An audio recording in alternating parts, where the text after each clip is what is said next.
Belwandi police station हद्दीत दिनांक 27 नोव्हेंबरला दुपारी 12 वाजेच्या दरम्यान फोन आला की कोळगाव शिवारातील नहेरमळा कोळगाव तालुका श्रीगोंदा येथील सुदाम दळवी यांच्या मालकीच्या शेतातील विहिरीतील पाण्यात त्यांचा नातू कार्तिक योगेश दळवी वय वर्ष 8 महिने यास कोणीतरी टाकून दिले आहे।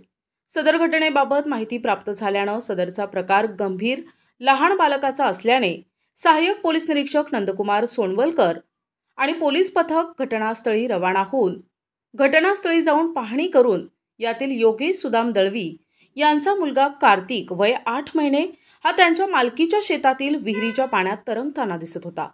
स्थानिक लोकांच्या मदतीने त्यास बाहेर काढले आणि सदर घटनेबाबत तात्काळ मयताचे नातेवाईक अशोक रामकृष्ण दळवी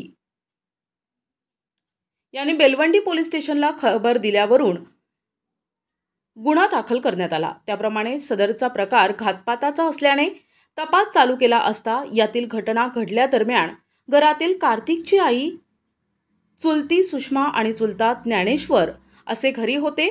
त्यांच्याकडे विचारपूस करता त्या घटनेबाबत उडवाउडवीची आणि त्रोटक स्वरूपाची माहिती देत होते। यावरून सहाय्यक पोलीस निरीक्षक नंदकुमार सोनवलकर आणि पोलीस पथकाचा संशय बळावला। यावरून घरातील लोकांकडे विचारपूस करत असताना पोलिसांनी प्रश्नांचा भडीमार आणि खाकीचा दाग दाखविल्यानं कार्तिक याची आई सोनाली योगेश दळवी यांच्याकडे कसोशीने विचारपूस केली असता तिने सांगितले की काल सकाळी 10:30च्या सुमारास जाऊ सुषमा घरात देवपूजा करत होती।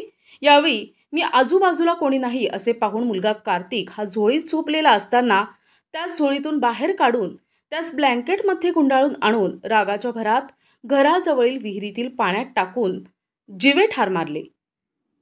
कार्तिकचे वडील योगेश सुदाम दळवी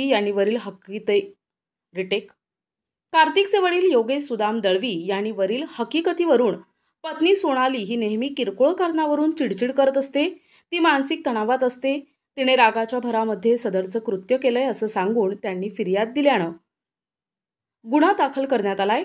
सदर गुन्ह्यातील आरोपीबाबत गुन्हा घडल्याच्या 1 तासाच्या आत उलगडा करण्यात बेलवंडी पोलीस स्टेशनला यश आलं आहे। सदर महिला आरोपीस अटक करण्यात आली आहे। सदर गुन्ह्याचा पुढील तपास सहाय्यक पोलीस निरीक्षक नंदकुमार सोनवलकर करत आहेत। सदरची कारवाई पोलीस अधीक्षक सोमनाथ खारगे आणि पथकानं केली आहे।